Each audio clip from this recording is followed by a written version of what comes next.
Okay. Hi, everybody. I'm assuming, I think you can, I'm hoping you can all see me here or hear me.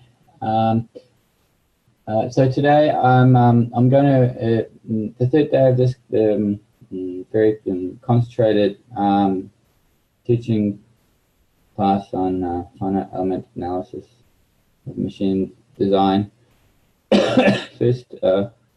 First day looked at permanent magnet analysis and winding analysis.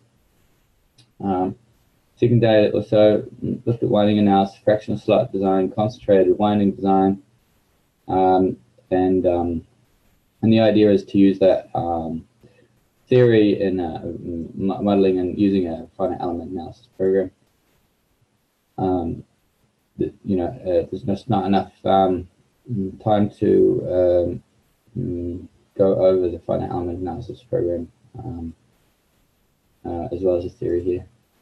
And then the third day I wanted to go over the theory behind the finite element analysis modeling. So some of you may find this very mathematical because it is, I believe it's important to understand the background behind finite element analysis if you're going to use the program through your career. So I have students here spend some time on the theory behind the finite element analysis program, and so there's quite a lot in this page. On this page, I'm going to skip lecture 1 and 2. I'm going to go over quasi-static modeling, because that's what we use for electric machines. And so I'll go over that at 10:30. And then there's a lecture 3, and then I'll go over the introduction to weighted residual and method, and then I'll give some examples of how to solve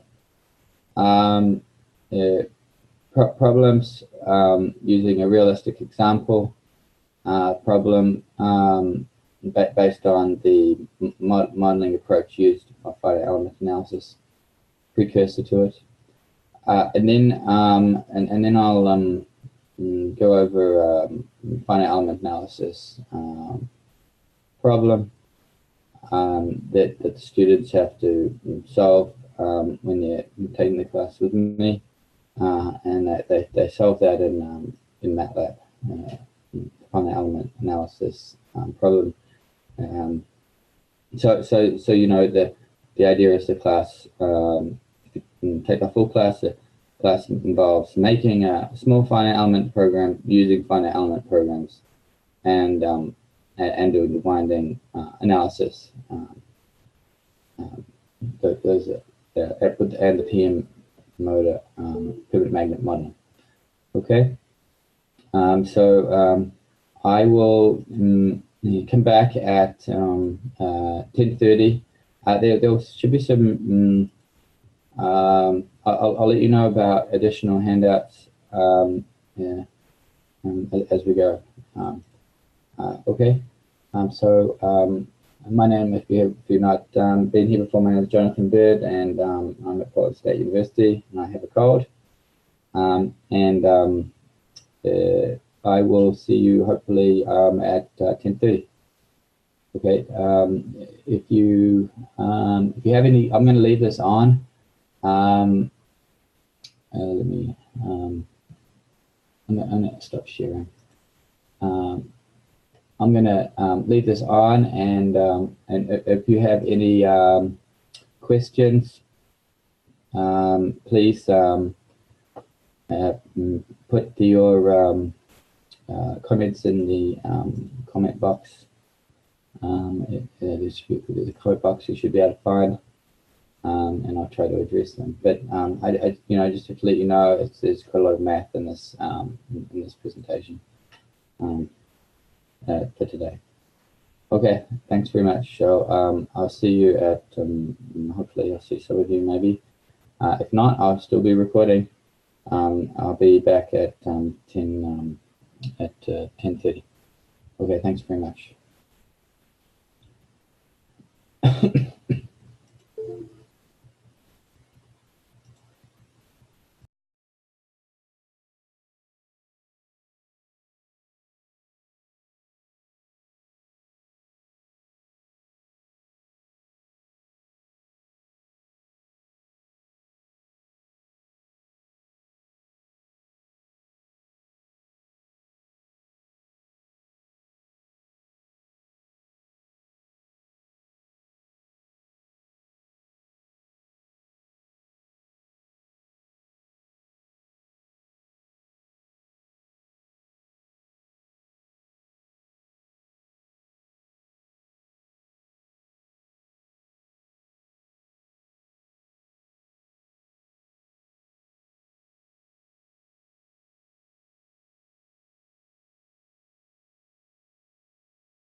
Okay, it's me again, Jonathan Bird, Collins State University, day 3 of this 3-day concentrated presentation. So I'm now going to switch gears and we're going to talk about the mathematics behind the finite element analysis modeling. So I'm going to first start with this section here right now. I've decided I'll quickly review a little bit of magnetostatics, so it connects with this, and then following that, we'll go to solving the partial differential equations. Well, in the example I'll give, it's a differential equation using the weighted residual method, which is the basis of mathematical foundation of the finite element method. Okay, so without further ado, I'm going to start. So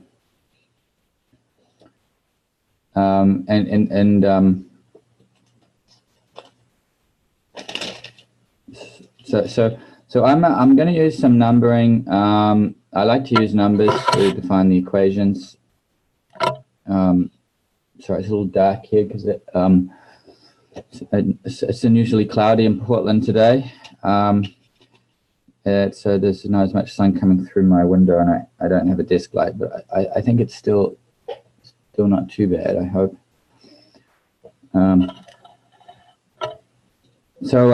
Okay, so magnetostatics. So I'm going to use the numbering system based on for the equations that I was using on the lectures. So magnetostatics. So we've got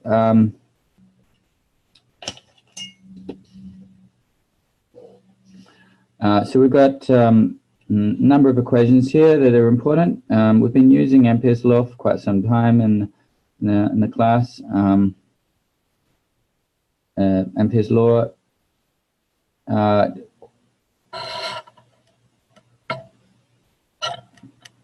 it can be represented in integral or the differential form. So the integral form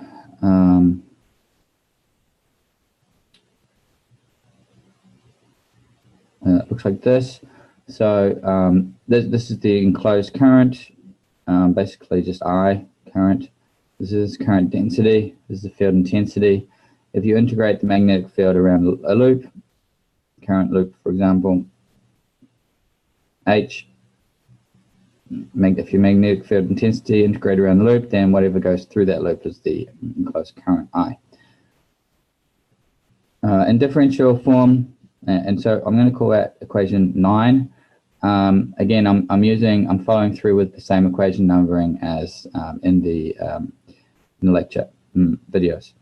And so then we can also write this in differential form like this. This is sorry, del cross H is equal to J. This is equation 10. So this is the curl of the magnetic flux field intensity. So this is the integral, and this is the differential form. And then another important relationship is the flux enclosed in an enclosed surface. So you know if you have a magnet and you define a enclosed loop around it, a sphere, so it's a totally enclosed, right? And this is say the normal vector to that. Then the flux that comes out, the field comes out, it must come back in, and so the net field going over an enclosed surface must equal 0. So that's defined as the flux in an enclosed area. So flux is equal to the integral of the B field normal to a surface, enclosed surface, 0. Right? But of course, if you were just to calculate the flux over a not enclosed surface, like across this line here, that's this box here, that's not an enclosed surface, right? So the flux doesn't have to be 0 over that, because it's just coming out, it's going back down somewhere else. So that it's important to note that only over an enclosed surface flux has to equal 0. And in differential form, this is explained by del dot B is equal to 0, which is equation 12.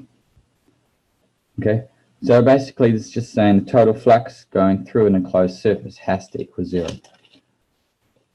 Okay, and now the really interesting thing here for magnetostatics and quasi-statics is this. So if we look at equation 12, then if you go back and look at your vector identity tables, then from vector identities, you can find that it's true that if you have del cross A, some vector, that has to equal 0. That's so this is the curl and this is the divergence. Divergence of the curl has to equal 0, which kind of makes sense, because if you've got something that's circulating around and then you look at how it propagates out, then it's 0. So so what this is saying then is that if we compare this identity here to equation 12, and we look at those two, you can see that the B here has to, the del dot B has to equal 0, and here the del dot everything in this brackets has to equal 0. So then we can note that then we can note that we can say that B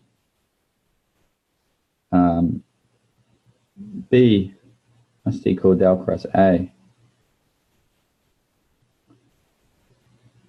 where A is the magnetic vector potential and B is magnetic flux density. This turns out to be really useful, so especially for 2D problems. So we call A the magnetic vector potential. So it turns out, if you're solving any finite element analysis problem in 2 dimensions, it's very, very likely, I think all the programs, they solve for the magnetic vector potential A, it turns out, not B, for 2D problems. So so why is that? So and so I think it's important you know how what the program is solving for. So so why would all the computer programs solve this A rather than this B in 2D? I mean, you could get Bx and By. Why bother using the A? Okay, A seems kind of weird too. I mean, what does that mean? Okay, so I mean, you can't buy a magnetic. A is the magnetic vector potential. You can't buy a magnetic vector potential meter. You can't go to a store and buy one. So what does it physically mean, and why are we using it? Okay, so so I wanted to just I think it's I want to just go over that a little bit. So if you so for the so if you consider a 2D problem, right? So for a 2D problem, I'm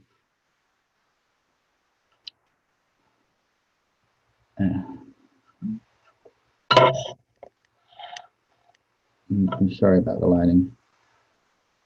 So for the 2D problem, we have x and y axis, right?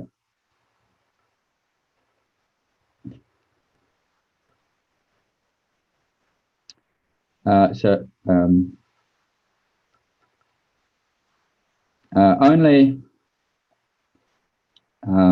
Bx and By fields are present.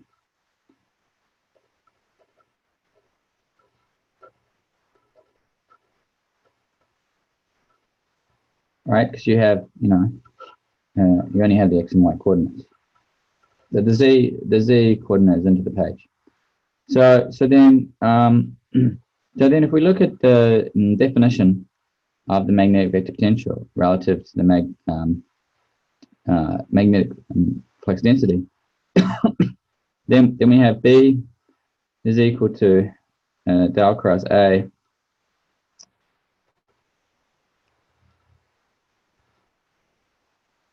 right, and we evaluate that by through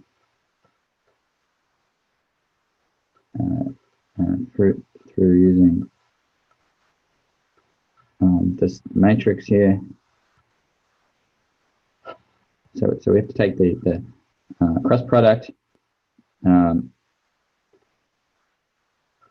so in order to do cross product, we for the x component go down here, across here, and then we evaluate. So we get x is equal to del az del x.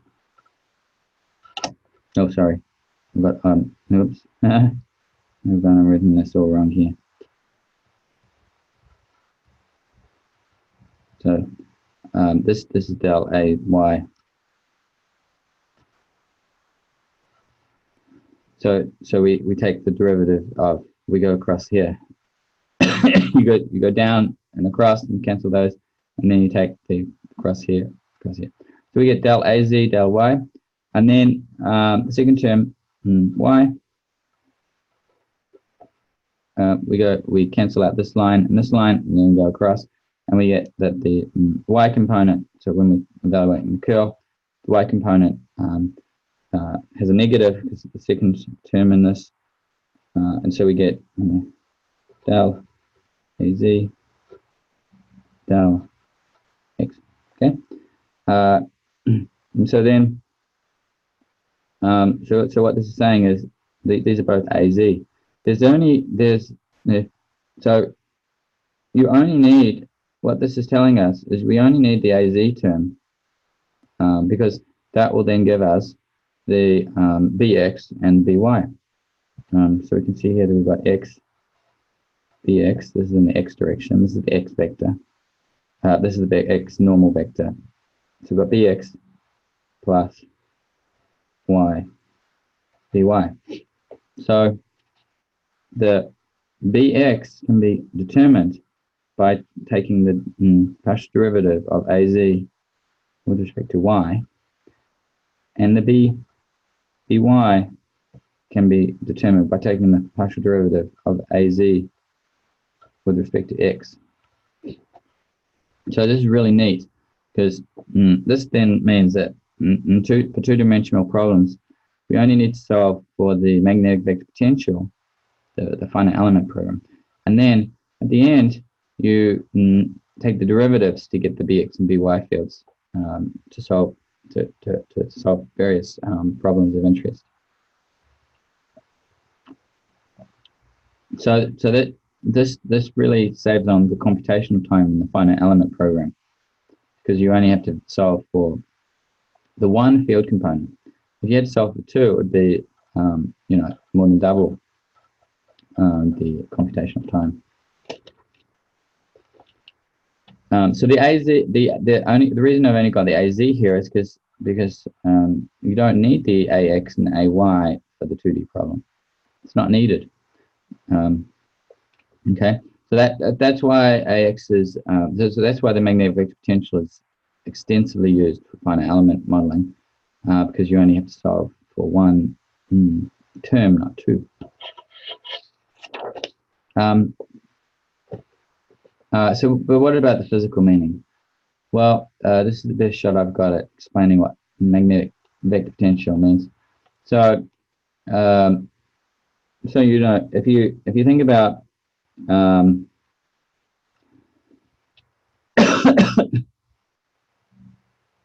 um,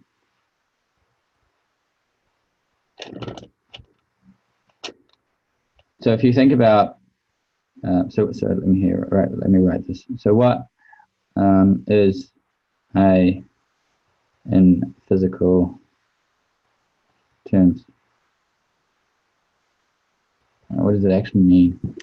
So if you recall that the integral of the magnetic flux density over an area is equal to the flux, not an enclosed area, just an area. Right, so this is the area S, and this is the magnet. Flow it.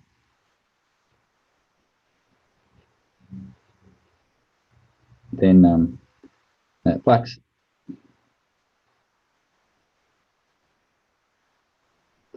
is going through this area. So then now B is defined as B is equal to del cross A, right? So therefore we can substitute that in here. So then we have del cross A integrated over in the area S is equal to the flux. But there's a thing called Stokes theorem. And so what that says is if you integrate if you integrate over an area with the curl in it, you can replace that with the line integral around the enclosed loop, where this loop is here. This is the loop. So loop L. So then if you do that, you integrate around the curl, you get so if you integrate this curl, you can replace that with an integral around a line. This is using Stokes theorem. And you get del you get the A magnetic vector potential integrated around the loop is equal to the flux. So A has units of Webers per meter. The reason is because flux is Webers and the length is meters, so it's Webers per meter. The units. So what this is saying is if you integrate the magnetic vector potential around a loop, then what goes through that loop is equal to the flux. So that's my interpretation of what the magnetic vector potential is. It's related to the flux by the enclosed edge around it. You know, kind of like a hoop that you have with water flowing through it. The value around the edge of that is equal to the flow of the water. In this case, the flux going through it. Okay, so that's my explanation of A. Now, but the cool thing is, think about this for 2D. So in 2D, what do we have? We don't have a depth like in here. So if you think about the problem in 2D, sketch it here. So in 2D, we don't have any z, right? So this is z. We only have an x. We don't have an x and a y. So then, maybe I'll move the coordinates. We only have this x and y. This is z, x, y. So z doesn't exist, 2D. So therefore, but there's still, and we only have the a, z, I. So if you have a loop, and you're integrating around it, right? Go around like this. Okay, so then Along this line, it's just one value in 2D because there's no Z. So you have an AZ at this point, magnetic vector potential. There is no AX component in 2D. In order to get the BX and the BY, you only have an AZ term. AZ term is just a single value everywhere on the surface. So you have an AZ term here at this point, and then over here you'd have another AZ term. There is no AX term. AX would be going in this direction. It doesn't exist. AZ is into the page at every point on the surface of the 2D problem. Therefore, what you end up having then is just, if you wanted to determine the flux in a 2D problem, you just have to evaluate the AZ at the 2 points, and then that will give you the flux flowing through the surface, because the surface in 2D is just going to be the 2 points. So I think that's pretty neat. So so you can see that, because if you integrate the AZ, which is the flux, around a loop, right, L, you end up with just having the AZ1, because there's no AX. So you don't have to evaluate along here, and you don't have to evaluate along here. So you just got these two.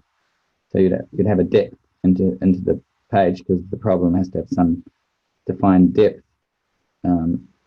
And so you just end up with AZ1 D times AZ1 times D minus AZ2 times D. And so your flux using the magnetic vector potential is really easy to evaluate. You just find the AZ at one point, subtract the AZ at another point, and between those 2 points, the flux flowing through it. So it's really useful for calculating flux in finite element analysis, 2D problems. In 3D, you've got to use, in 3D, the benefit of magnetic vector potential is not in the solving the problems for magnetostatics. In 3D and magnetostatics, you don't use the magnetic vector potential, you use the magnetic scalar potential. If it's a linear problem. If it's a nonlinear problem, then you need to use either the magnetic vector potential or, I mean, that's one of them. And then, but there's other benefits of using magnetic vector potential in 3D, which arise through modeling the induced currents. Okay, and then so that's that. And so then. I'm going for time. Oh gosh. So then we also have so if there's material. So if we have magnetic material, then we have B is equal to mu naught H plus M. Okay. So and so then so we have, so if we're given, I'll call this equation 15. So if we're given that from equation 8, from equation 10, we're given the Ampere's law, right? So it's equation 10. Then we can substitute B into 10, using the H here. So then if we substitute 15 into 10, we can write out an equation with the material properties as well present. So we have del cross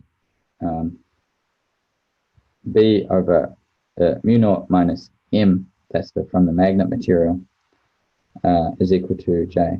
So this is equation 16.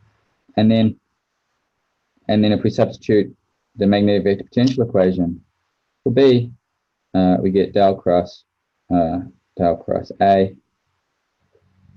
divided by mu naught minus M. It's equal to J,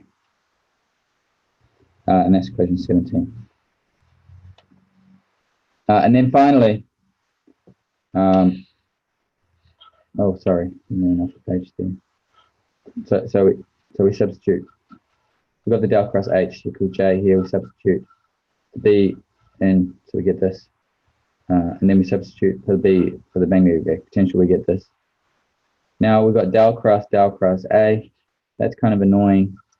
So we can use a vector identity. So del cross A is equal to del dot A minus del squared A. And we can use this, we haven't defined what the, it turns out by Hertz's theorem, you need to, for any vector, you need to define the curl and the gradient, and sorry, curl and the divergence. So we're going to define this del dot A equals 0. It's called the Coulomb gauge. So you can look out more about that if you're interested. So this is 0 by the Coulomb gauge.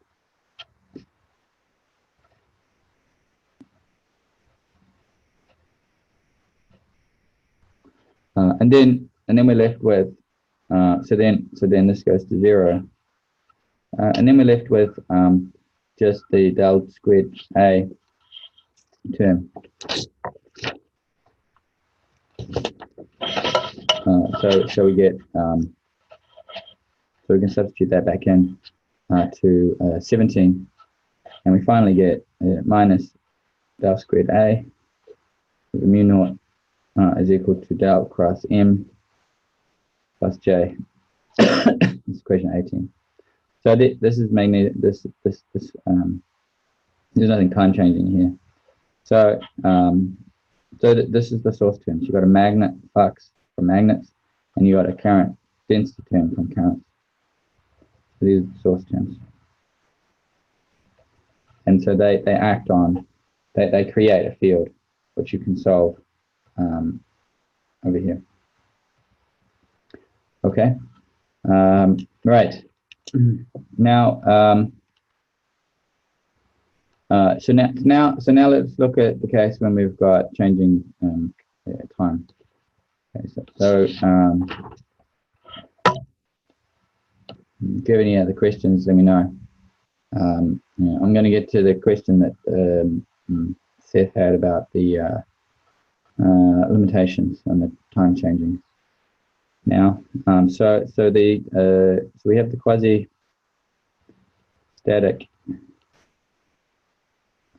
time varying magnetic fields.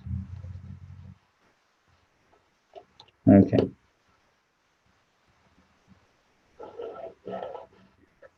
So now, so with Ampere's law with the magnetostatics, there was no time changing term. But if we go back now, I'll better write the line here. So if we have Ampere's law now with displacement current,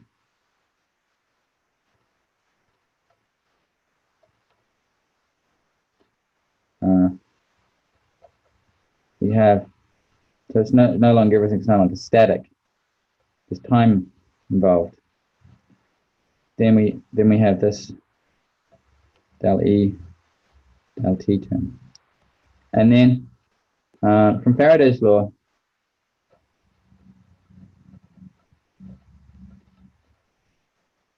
we have del cross E equal to minus del B del T. Call that equation 23. So again, I'm using the equation numbers from the lecture, online lectures. So for the couple, there's a little bit of skip here because in the online lectures I also go over 3D magnetostatic modeling using the magnetic scalar potential. Now, okay, so we got these two time varying terms. But so if we look at this first term here, then we've got this permittivity constant, right? So this is permittivity is equal to epsilon naught times epsilon r, and so we have 8.854 times 10 to the minus 12 times the relative permittivity. So this is the permittivity of free space. Okay, it's a really small number. So if we look at this problem here, if the change in the electric field with time is relatively small, I mean, it's not wave propagation is megahertz and gigahertz, right, and above. So if you have a very small number like 8.854 times 10 to the minus 12, and if the relative permeability is not in the millions or very large, which is not, then this term here is not changing very rapidly, right? Because imagine if you have e to the e naught to the e to the j omega t, right? Then if you take the derivative of that, you're going to have a j omega e naught e. So you're going to just have a frequency term here that you're multiplying. So if this frequency is not large, then you've got a frequency multiplied by a really small number times 10 to the minus 12, right? It's a small number. So this term here becomes negligibly small for most practical problems. I mean, pretty much all practical problems that we're interested in for power problems for machines. It's so negligible. It's not worth taking into account. So then then we can neglect it. So you know, for things less than 20,000 hertz for sure, this term is very small. So if the field is changing slowly, so the field's changing slowly with time. So most machine problems, you'll be encountering 60 hertz, obviously, 5,000 hertz, maybe. You know, you're not going to be talking about megahertz usually for machines. And so in that case, you can neglect this term here. And you could evaluate it if you want to check it. You times that by the frequency and see how darn small it is. Because the electric field is not going to be it's not going to be huge either. If you could have a relative permeability that's very, very high, then this could have an effect. But materials properties, this is not going to be like that. Okay, so then with this, then we can, if we neglect this term here, then we get the quasi-static Maxwell's equations, which are terms that are usually used for power problems. So we end up with del cross H is equal to J, and del cross E is equal to minus dB dt. So these are the two terms we most are most important for quasi-statics. And then if we substitute the material property, right, B is equal to mu naught H plus M. If we substitute this in to equation 10, then we get in terms of material properties, which is del cross B over mu naught minus M is equal to J. And del cross E is equal to minus dB dt. All right, so that includes the magnet in there and the J. But but we're still, for 2D problems, for example, it doesn't make sense to solve these problems, this like this. What would be nice if we could just put everything in terms of one, we've got a B here, we've got an E here. It would be nice if we could reduce this down to a problem where we only have to solve, say, for one vector component, not 3 or 2. In 2D, it's 2 bx and by. So we can simplify this down by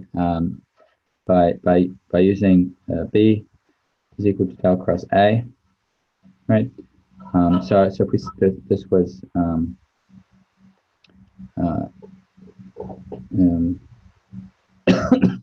now earlier, right? Magnetic potential. So if we substitute this into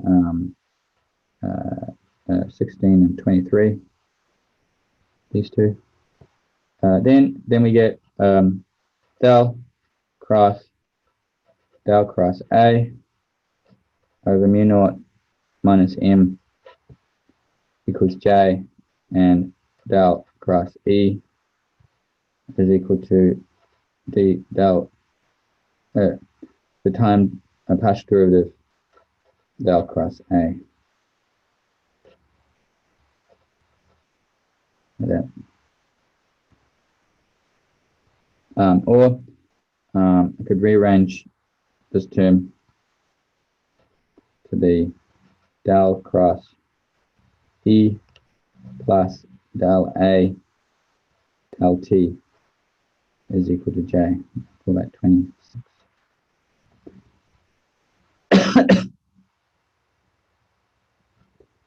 It's 24. Okay. So there's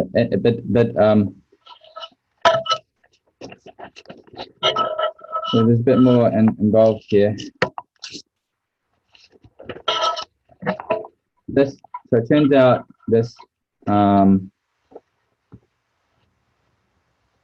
this del cross E term here is we can note that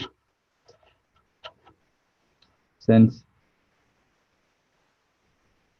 del cross del V, where V is a scalar, because you're taking the gradient, is equal to 0. So therefore, if we look at this equation and this one, we can see that the term in the brackets must be equal to del V, where V is actually the electric scalar potential. So we can write that E plus del A del T is just equal to minus del V. We use minus fit by convention. So E is equal to minus del V minus del A del T.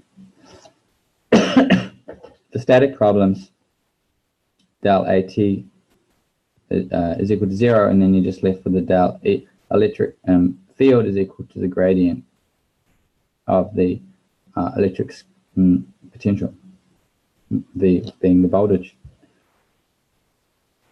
Okay, and if you also note that J, current density, is equal to the conductivity times E, the electric scalar potential, plus some source. So then we could write J is equal to minus del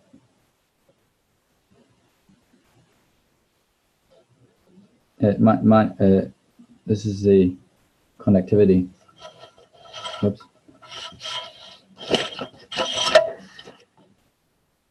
That's equal to del V plus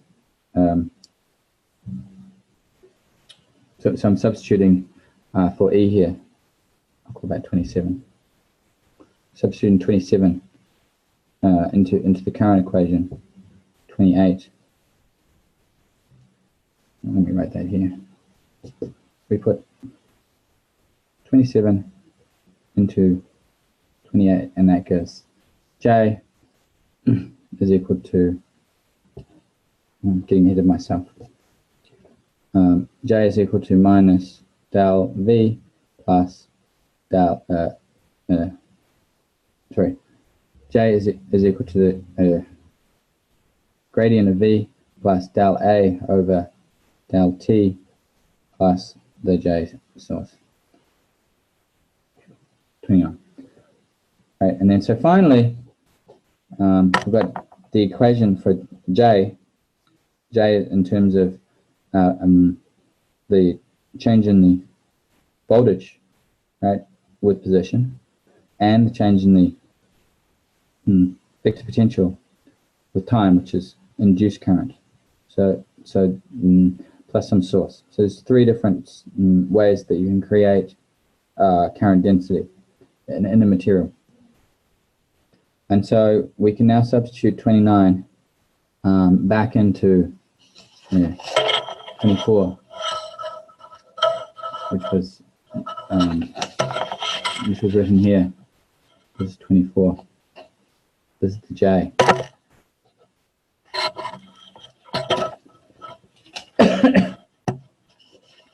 Okay, and so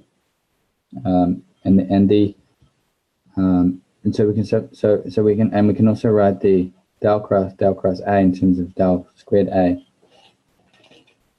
So when we do that, so let me write. So we'll put 29.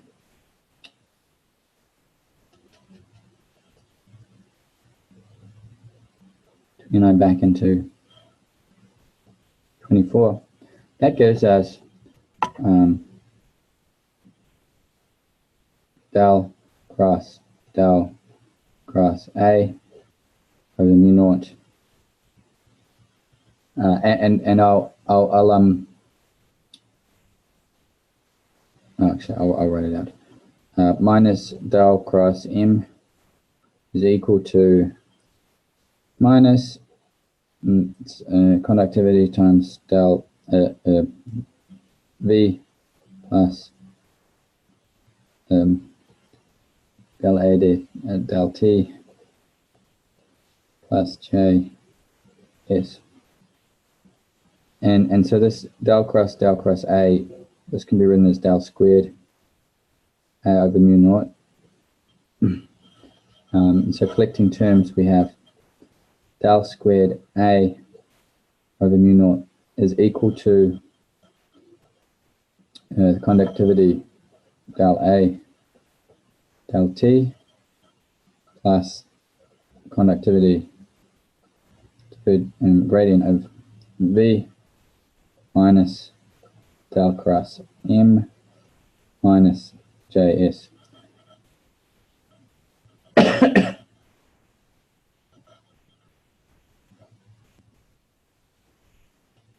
Actually, that's a plus. So, so this term here, is due to the induced currents, eddy currents. This term here is due to the build-up and discontinuity between boundaries in a problem. So due to discontinuities in boundaries. This is important to take into account when you're looking at eddy currents on the between magnets, because you can have different gradients in the voltage between on the boundaries, and this is the due to the magnet material, and then this is due to some source current.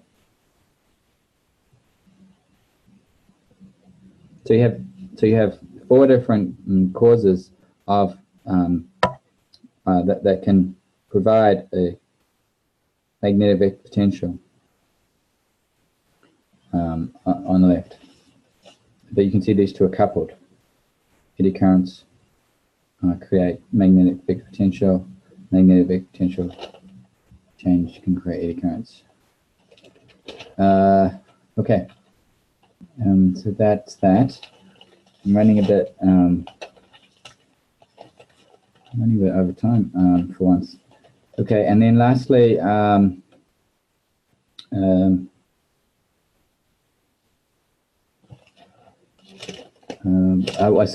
for 2D problems, this all boils down to something a bit simpler. So for 2D problems, we have AX and AZ, AX and AY being 0. And if we just say there's no magnets present, then we get del squared AZ del x squared, where AZ is a function of x and y, right? Plus del squared AY del y squared is a function of x and y. And then that's equal to mu naught. Oh dear. That's equal to mu naught sigma del AC del T plus mu naught sigma del V minus mu naught JS. Call that equation 33. It turns out though that this del V is not needed in 2D.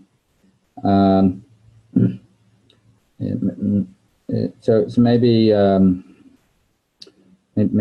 so you only need this first term and this last term here. The reason for that is given in the lecture. It comes down to the fact that on the online lecture, it comes down to the fact that there is no change in 2D. This is only going to have a change in the z-axis, but there is no change in the z-axis, and so this term can be neglected for 2D problems. It can't in 3D, but in 2D it can. So in 2D this goes to this can be neglected, and so then you're just left with this term, this one, and this one for no magnets, and so we end up with del squared AZ is equal to mu naught sigma del AZ del T minus J Z, this should be a Z here, S, mu naught. And that's it. Okay, so now the question is, how do you solve this this problem using finite element analysis? And so the remainder of the lectures boil down to trying to solve this sort of problem using finite element analysis. So I'll continue after the so that's quite a lot to take in. There's a lot of material here. I'll continue at 1 o'clock, where I'll go over an introduction to the weighted residual, and then I'll go over further modeling using the weighted residual, and I'll finish with the Galerkin method, which is the basis of the finite element method. Okay, and so I'll stop there, and hopefully somebody will still be here. Okay, thanks. Bye. If you have any questions, feel free to type them. I hope I answered the question about the frequency. The frequency for the problem is the relative permittivity part, and so that's neglected, then the model is accurate as long as your frequency doesn't go too high. And 20 kilohertz is certainly, I think, would be a good rule of thumb. Okay, stop there.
Okay, it's Jonathan here, Jonathan Bird from Portland State University. I'm back again. I'm here to now continue this online discussion, or I guess somewhat like a monologue.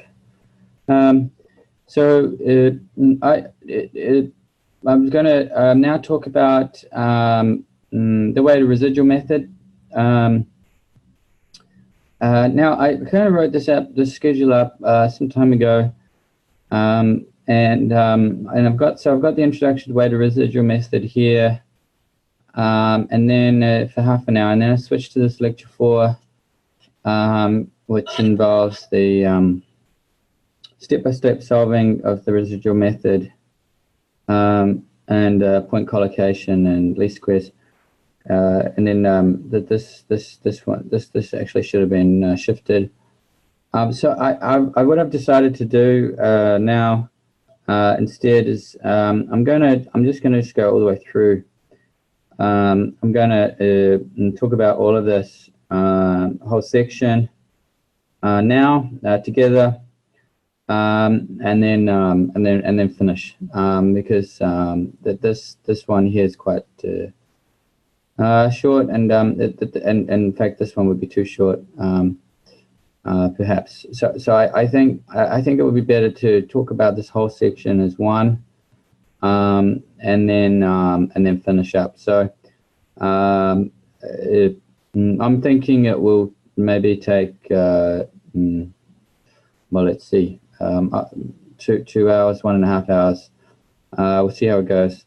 Normally I take a half hour break, a 10-minute break in between my lectures, if they're 1 hour 40. But here I'll try to go through, and I believe these are being recorded, so you can pause and wind and whatnot.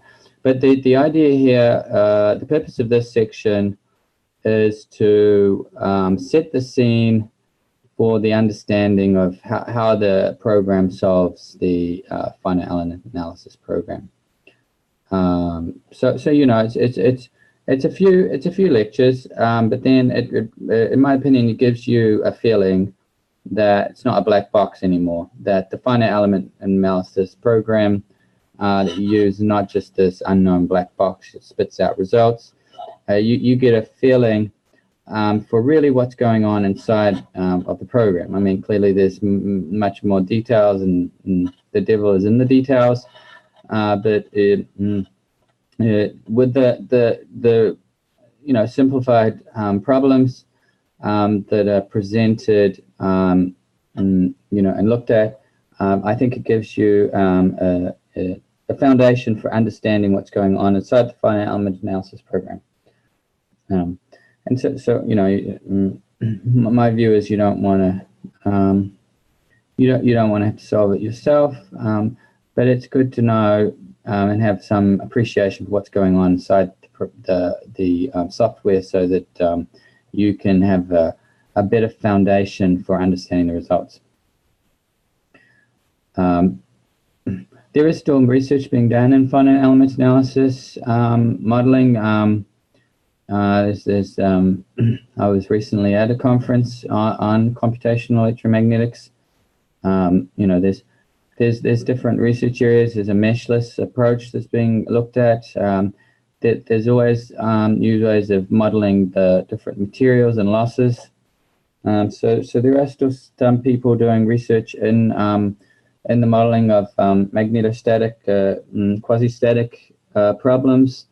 Particularly in Europe, there's some more funding in Europe for doing research into electromagnetic modeling problems. But a lot of the basic approaches have been solved, and there's established companies that you can buy the software off to conduct all this analysis. But still people trying to improve things. Okay, So let's. I'm going to talk about the introduction to weighted residuals method. So again, I'm going to go through this whole section, and then we'll finish up with the finite element problem discussion. Okay.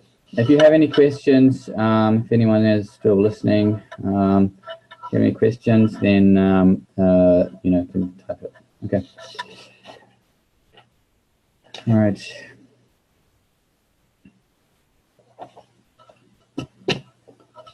So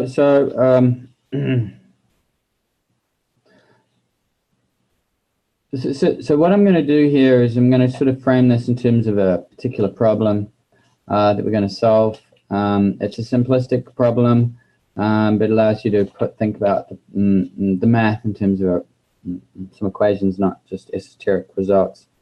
So if you're given a 1D, you know, and then after I'll put it more in terms of the 2D finite elements now. It's just equations at the end.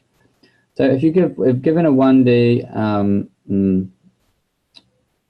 problem, given 1D example problem, such as d squared y dx squared minus x equal to 0. Okay, so that this, you know, this equation can be analytically solved, but that's not the point. The point is to use this to look at the numerical modeling, because, you know, a lot of numerical models are tedious to solve by hand. That you need to have some sort of problem solved by hand so you get the feel for what's going on. So this is what we're using here. So we're saying that the boundary of the problem it's a 1D problem. The boundary is between 0 and 1, and we're also being told that the field is that the solution is 0 at the boundaries of x equals 0 and x equals 1. The solution is 0. Okay, and so what I'm going to do is I'm going to try to solve this problem 3 different ways using an integral-based approach, which is the foundation of the finite element method, these weighted residual integration approaches. So if we wanted to be bit more general, then we could so then we can write the equation above as dy plus fx equals 0. So in general, this could be a Jacobian matrix with multiple degrees, and this could be having multiple degrees, and same with the f. But in our case, the d is just this operator. So it's just a 1D problem. So this d is the second order derivative operator on the y, and then the function fx is just x. So I mean, you can't get much more basic than this, but the idea is to so think about a problem, right? Rather than just generalize. Okay. So with that in mind, what I'm going to do is sort of just go over step-by-step solution approach using the weighted residual method. So steps to solve problems using the weighted residual method. These types of solution approaches are can be used to solve any type of equation, really. Okay, so if we're given some equation, generalized equation, which I'll write here, and again I'm following the lecture equation numbers. So this is equation 11 from the online lectures. So the idea then is So step one, assume an approximate trial function. So this trial function is like a solution that we're essentially guessing. So we're saying that, okay, let's try this function here, see if it gives us the right answer. So, so we can write it out as a summation of terms where there's a coefficient and there's a function. And this function is usually called the basis function. Okay. And I can see I'm into trouble here with the numbering.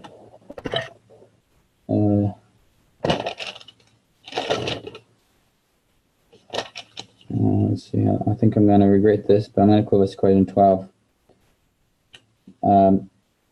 No, you know what? I'm going to. I mean, it's just an equation now. I'm going to call this equation 13. I'm presenting this in a way that I think is more easy to understand than the lecture. So I'll come back to equation 12. Okay. Let's just do it this way. I mean, it's just an equation number. Okay. So this equation 13. There was no 12 because I haven't shown it yet, actually. Okay. Just don't freak out about that. So this is equation 13. So assume the trial function is this, right? And then step 2.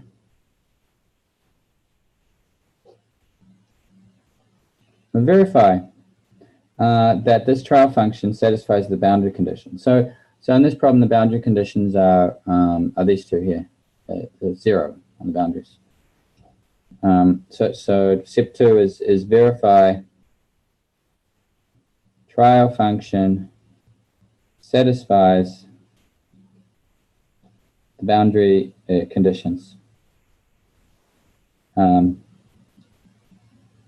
so if given in boundary conditions, these can be eliminated because from the in the trial function, because if you substitute the boundary condition, those are known values, right? So so if we're given in boundary conditions, these these can then eliminate in coefficients in the trial function. So the trial function will reduce down to y x is equal to summation I equals 1 to m minus n alpha I psi I x. So we subtracted in boundary conditions, because if you know the values on say in this case 2 points, you can subtract that. You can use that to reduce the number of unknowns. Okay, and then step 3.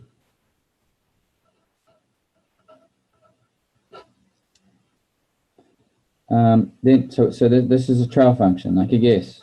And when you say trial function, and you could put think guess function if you want. It's a best it's the best guess that we've got. Okay, so then you substitute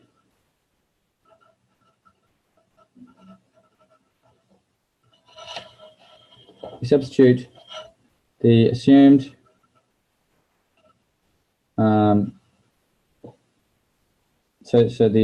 we substitute the assumed trial function. That's this one here, 14, into the differential equation.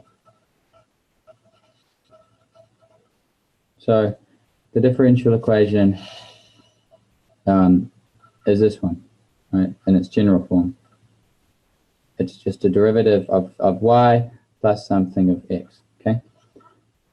Now, if your trial function was exact, then if we substitute in for the y into here, we should get an answer of 0. This is 0. If we got the right answer, our trial function was the answer, then when we substitute it in, we should get 0.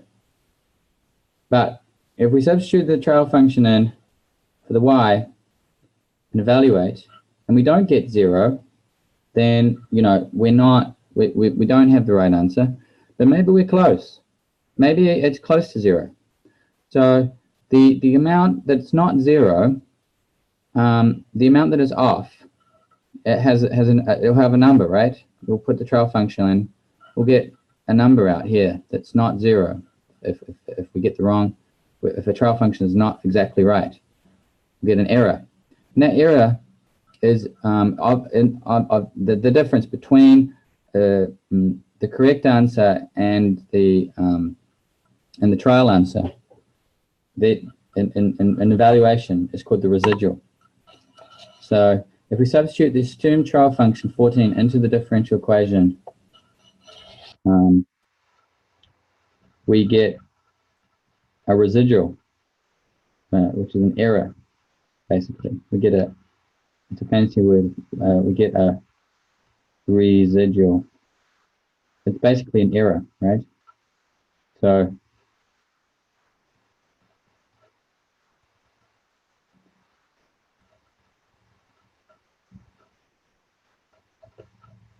if the residual, if this was the residual was exactly 0, then we'd have the right answer. But if it's not, then it's not. Now, but in here it's a function of x. So because the problem space is spanning between 0 and 1, right? So this is a derivative. So there'll be a residual for every point from 0 to 1. Okay. So so you have an error. So if you put in a number here for a particular position between 0 and 1, you get some residual error. And it's a function between 0 and 1. So then to get this residual to be 0 for the entire problem domain, you'd need to integrate it over the problem domain, and then that would give you the total error, integrated, right? So that's actually step 4. So this is the residual in terms of a particular position of x, and then step 4.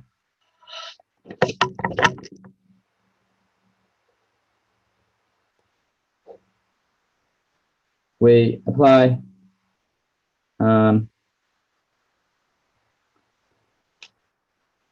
we apply the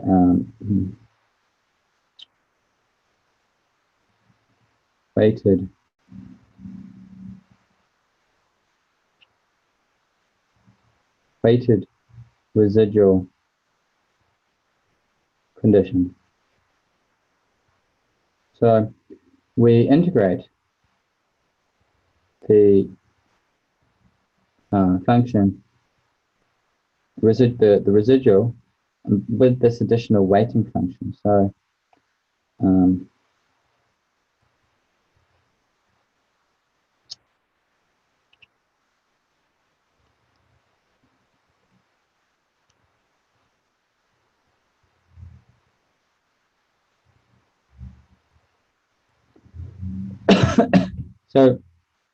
and this one I'm going to call equation 12. So we integrate this over the problem domain. And we solve it with the case being 0 on the right side.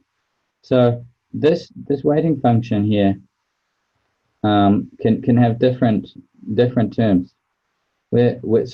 So the idea is we integrate over the problem domain, making the solving so that the total solution is equal to 0 over the whole problem.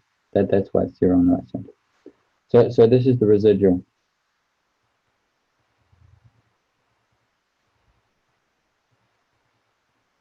And this is the weighting function. So this approach is called the weighted residual method because this is the residual, the error. We're multiplying the error by some function, and then we're integrating over the entire problem domain. Okay, so then this is just so basically there's a couple of things here. You put in a trial function, you evaluate that, and then you multiply it by some function, then you integrate it over the problem domain. So this is the technique that people use to solve different differential equations numerically. Now the weighted residual, the weighting term here could be different choices. So one option is one option is to use point collocation. So I'm just going to run over 3 different approaches. So there's point collocation, least squared method, and Dworkin method. So option 1, point collocation method. Very fancy name, but it's actually really quite straightforward. So for the point collocation method, we choose the weighting function. So the weighting function, I'm going to put an I here because there's going to be different coefficient terms. So the I signifies different coefficient terms in the trial function. Okay, but that'll I think that will become clear in a minute. So let's choose the weighting function to be equal to the delta function. The delta is the Dirac delta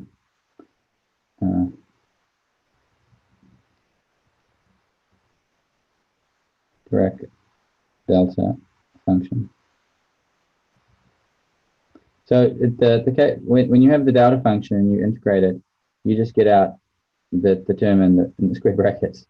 So you know, if you have an integral and you've got this delta x minus xi, and then you've got an Rx here, this is the residual function, and you integrate it, then this delta just means that the answer of this is you just get out Rx evaluated at xi.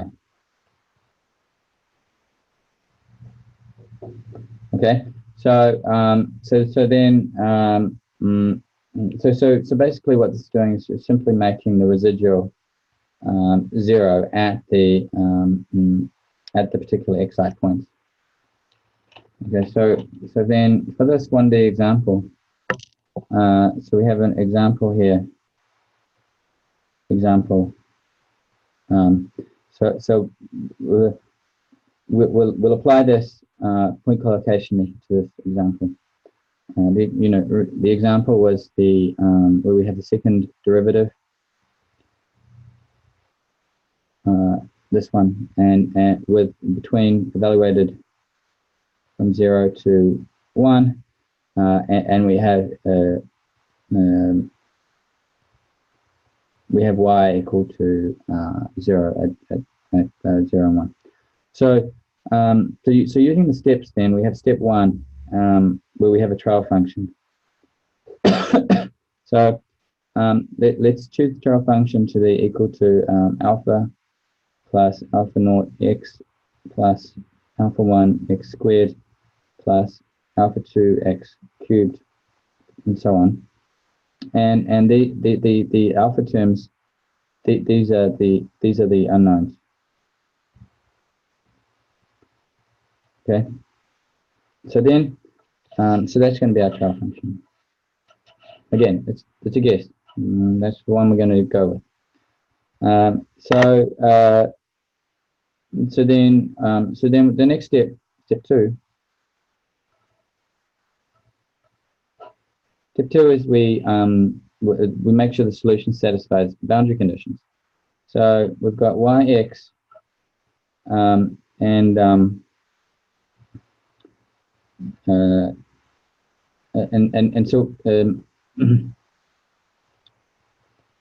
sorry, let me. So we've got y at valued at 0. That must equal 0 based on the boundary condition here, right? And so therefore, looking at this trial function here, the alpha must be equal to 0. And then we have at y1, we have a requirement that's equal to 0. So again, looking at this, alpha is 0, and therefore at 1, we must have that alpha naught must equal everything else. So alpha naught must equal minus alpha 1 plus alpha 2 plus alpha 3, so on. So then the solution can be written out that satisfies the boundary condition, and that is that we have yx, and so alpha is 0, and then alpha naught is now equal to this, all this here. So I have what y hat x is equal to alpha 1 plus alpha 2 and so on times x plus alpha 1 x squared plus alpha 2 x to the 3 and so on. Or we can group this, so we have alpha 1 is equal to x squared minus x, right, just from this term and this term, plus alpha 2 is times x to the 3 minus x plus and so on. So then we could actually write this as I is equal to 1, and then we have m minus n alpha I x I plus 1 minus x. Okay.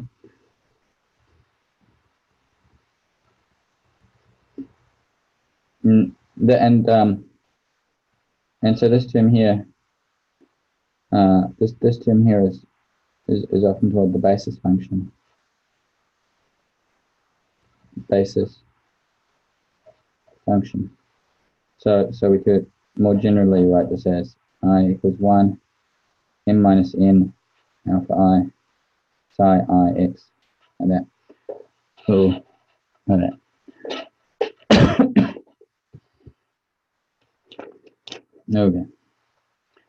Okay, that's step 2.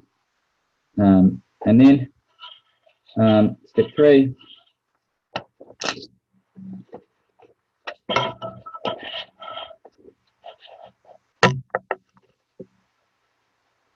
Step 3 is we substitute the assumed solution, the trial function solution, this one, into the differential equation to get the residual. So the residual equation must be equal to d squared y hat x squared minus x. So if we substitute in this equation here, then we get well, let's first evaluate that. Sorry, so we need to evaluate the second derivative. So so we can take the first derivative, taking the first derivative of this y hat here.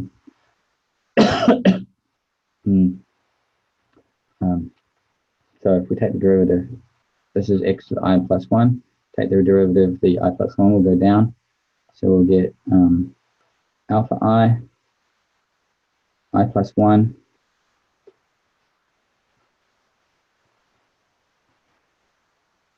x to the I minus 1, because the x becomes 1. Okay, and then take the second derivative, and then doing it again, we get alpha I comes down, so we have I times I plus 1, x to the I minus 1, and then the minus 1 goes away. Okay, so that's second derivative. So then we substitute this into the residual equation here. This is our residual. So that gives us an error. So we get x is equal to summation I equals 1 to m minus n alpha I plus 1 x to the I minus 1 minus x. And then if we actually write out, we get 2 alpha 1 plus 6 alpha 2x plus and then that's equal to minus x. Okay, so that's our residual. Not too bad. And then lastly, step 4.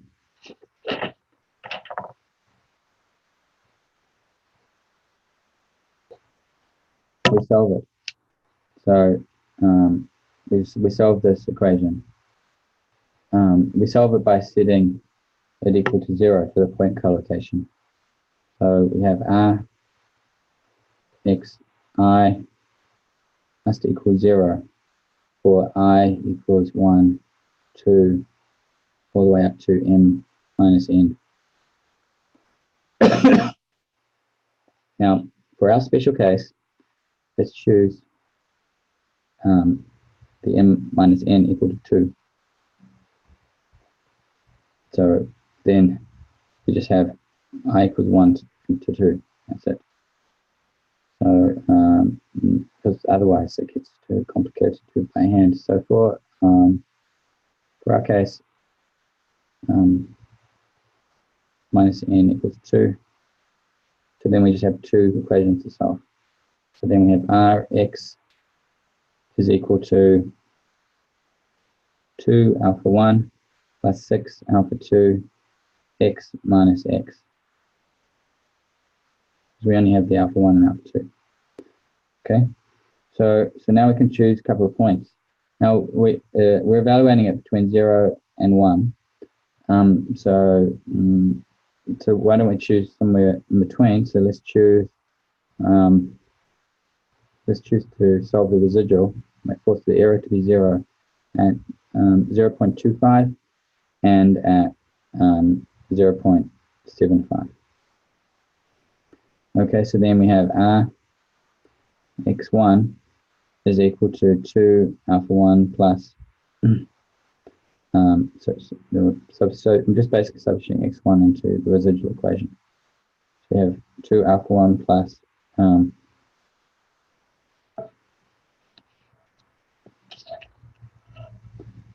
alpha 1 plus 1.5 alpha 2 minus 0.25 equals 0. And then we have x2 is equal to 2 alpha 1 plus 4.5 alpha 2 minus 0.75 is equal to 0. Okay, so we can solve equations for alpha 1 and alpha 2. And that will then give, we've got 2 equations, 2 unknowns, we'll solve when we get alpha 2 is equal to 1 over 6 and alpha 1 equals 0. Okay, and then finally, we substitute them back in to our equation, and then we get our trial solution as 1 over 6 x to the 3 minus x. And so it actually turns out that is the exact solution to this problem. So at the end, I'll give a more complicated example where you don't get the exact solution out, but in this case, you get the exact answer out. Okay. So now, so that's point collocation. So that's one option. So in this approach, we made the weighting function equal to the delta function. So another approach is to use the least squared.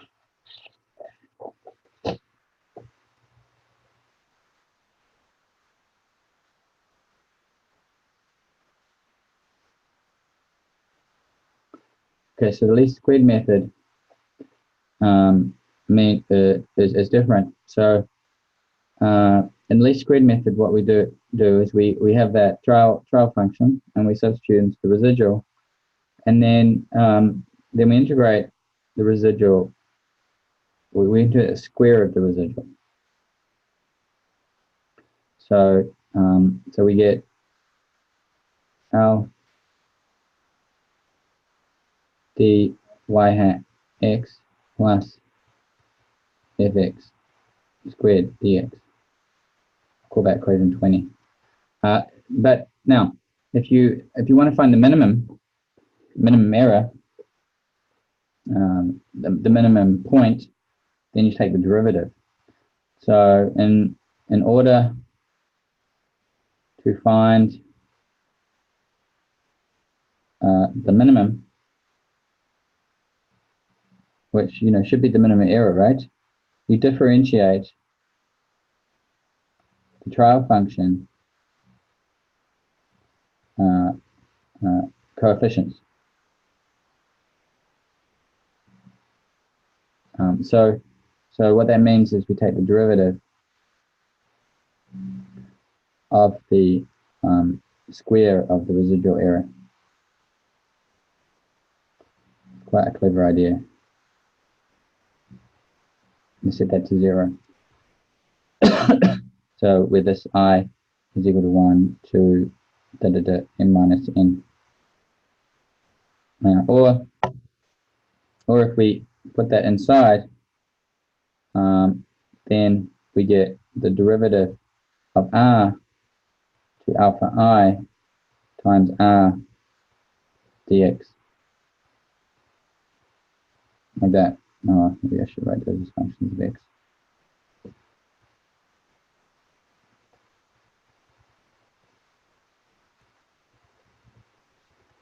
Make that equal to 0.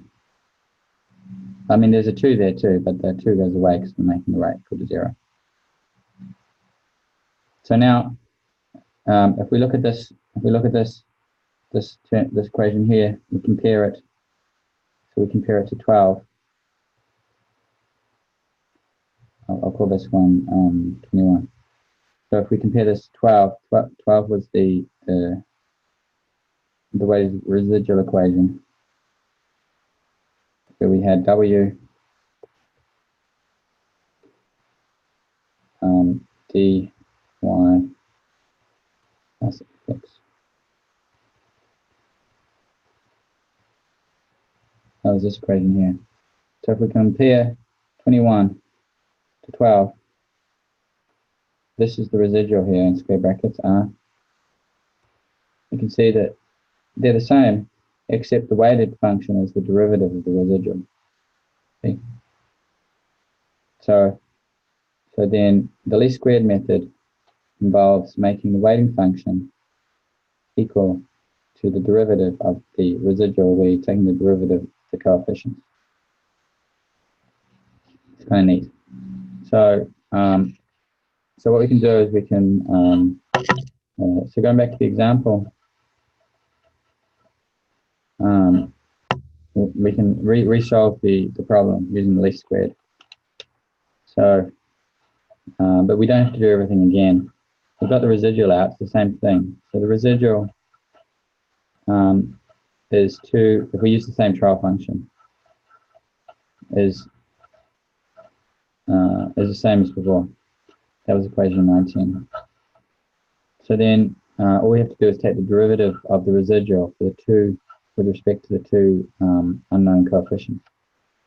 So and integrate over the problem span. So we have two problems, 2 equations solved.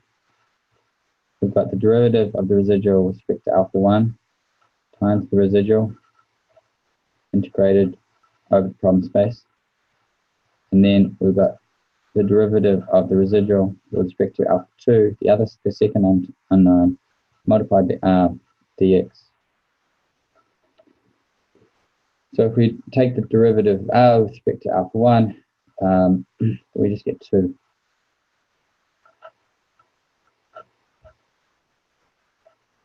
Oops, I made it 0. Take the derivative of r with respect to alpha 2, we're going to get 6x. The alpha 2 is equal to 6x. Okay, so then substituting in, we get 0 to 1, 2, and then we integrate the 2 alpha 1 plus 6x alpha 2 minus x dx. Okay.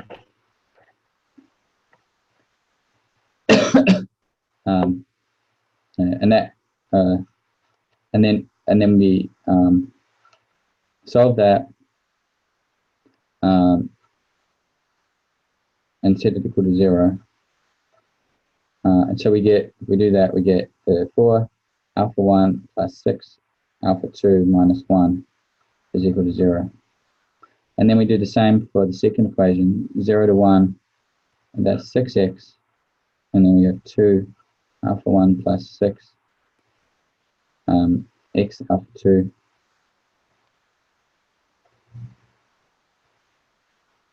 minus x dx is equal to 0.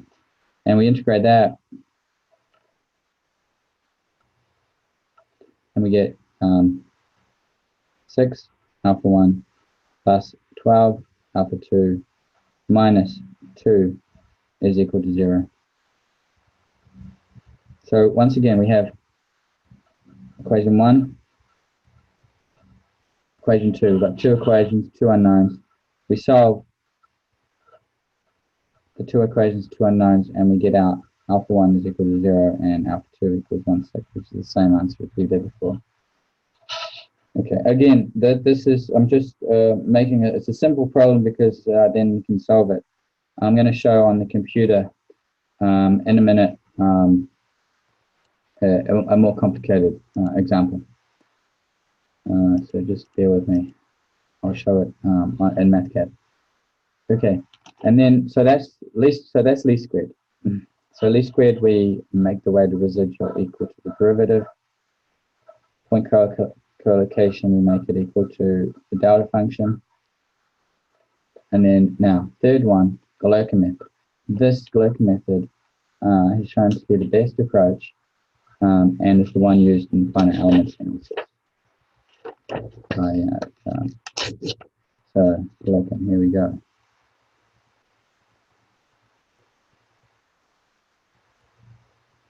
You know, a lot of things have been done in mathematics many centuries ago. This one is not that old, Galerkin. I think it's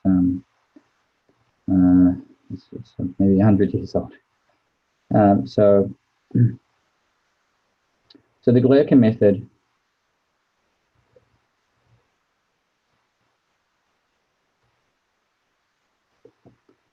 involves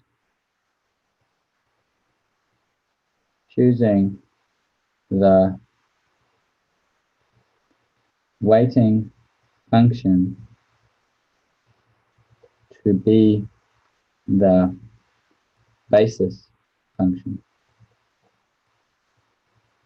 Okay, so what that means then, for example,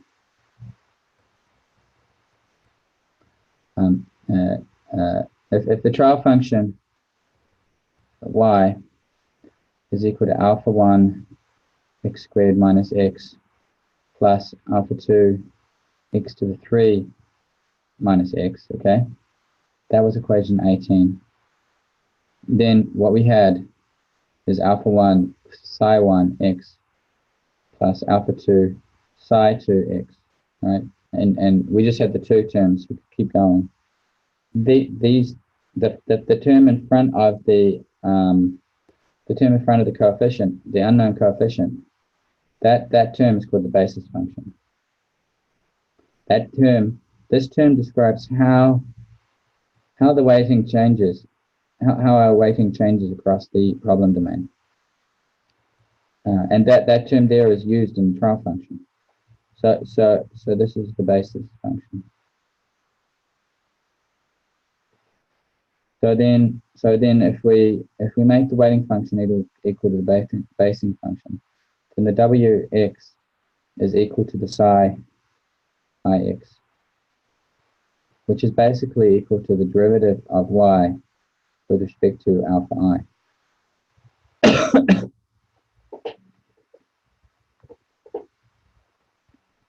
Okay. So then from our last problem, we have W1x is equal to psi 1x equal to x squared minus x. And we have W2x is equal to psi 2x equal to x3 minus x. Okay, so for the last two cases, we used the residual as equal to 2 for the case when we have two unknowns. 2 alpha 1 plus 6 alpha 2x minus x. Okay, and so then from equation 12, so this is our residual. So from equation 12, what that said was we integrate the weighting function times the residual. Right, that was what we were looking at, where this is the residual.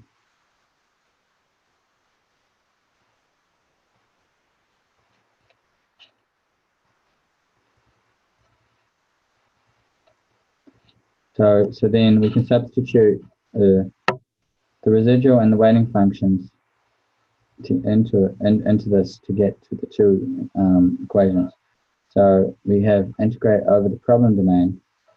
So we have x squared minus x, that's the weighting function 1. And then we multiply that by the residual. So we have 2 alpha 1 plus 6 x alpha 2 minus x dx is equal to 0. That's equation 1. And then equation 2, we've got the second weighting residual, which is x cubed minus x times 2 alpha 1 plus 6x alpha 2 minus x dx is equal to 0. So we've got two equations, two unknowns. You integrate and solve, and you evaluate, and you'll find that, I'm not going to do that by hand, you'll find that alpha 1 is equal to 0 and alpha 2 is equal to 1 over 6. So we get out the same same result.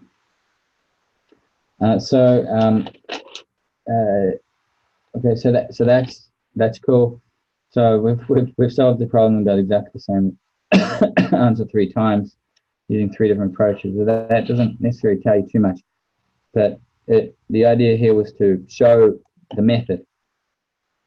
So now what I'm going to do is go over more realistic problems, and then show it for the finite element method.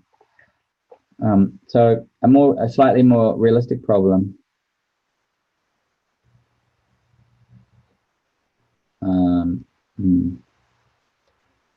Example 2. Slightly more realistic. And so let's solve this problem instead. So we solve d squared y dx squared plus y plus x squared plus 2 is equal to 0, with the boundary condition y0 equals 0 and y1 is equal to 1. Okay. So there is an exact solution to this. So the exact solution is equal to sine x divided by sine 1 minus x squared. So that turns out to be the exact solution. So what we'll do is we'll solve this equation using 3 different approaches: Galerkin, point collocation, and least squares, and compare with the exact solution. Now, I'm not going to do that on paper. I'm going to do that on the computer, and I've got it written out, so I'll show you that now. Let me just run over the idea here. So what I'm going to do is I'm going to again use 2 unknowns. So I'm going to use a 2-term trial function again. And so we'll have y x is equal to alpha 1 psi 1 x plus alpha 2 psi 2 x.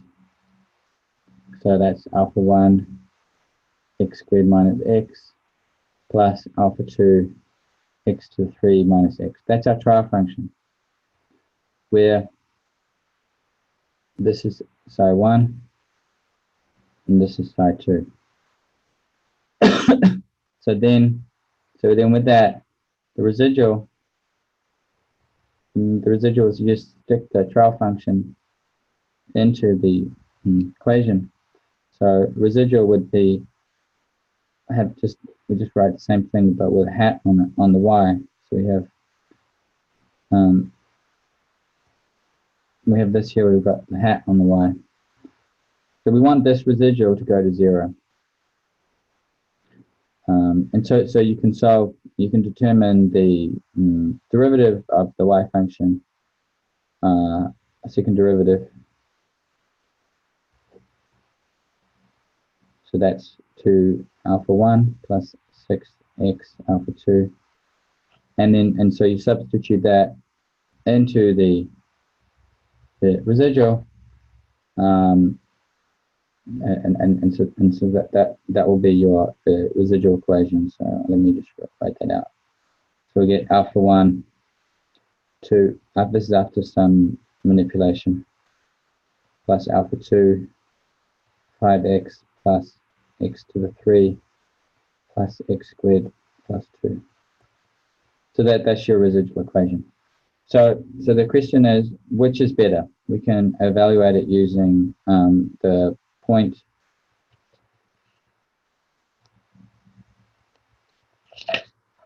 we can evaluate this using point collocation. We can evaluate this using the least squared integration approach. Or we can solve this using the Galerkin